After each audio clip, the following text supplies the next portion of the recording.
7 Link Building Tips for Beginners. Number 1. Manage expectations. Link building can be hard, especially if you're not buying links or using existing link partnerships.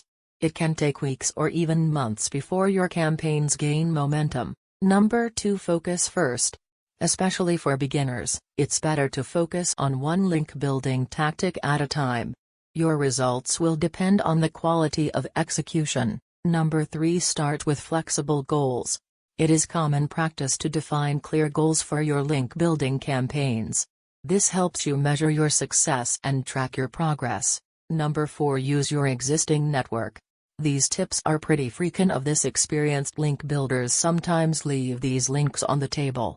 When you start building link, please start with the low-hanging fruit like this. Number 5. Practice with bespoke emails first. A bespoke email is an email that is specifically written for one prospect.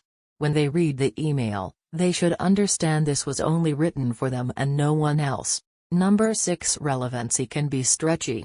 Besides winning links that bring in traffic and make those sales happen, you can think beyond just what your potential customers want. Number 7. Multifaceted prospecting.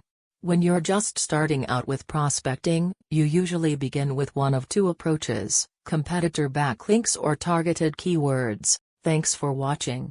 Don't forget to like, comment, share and subscribe.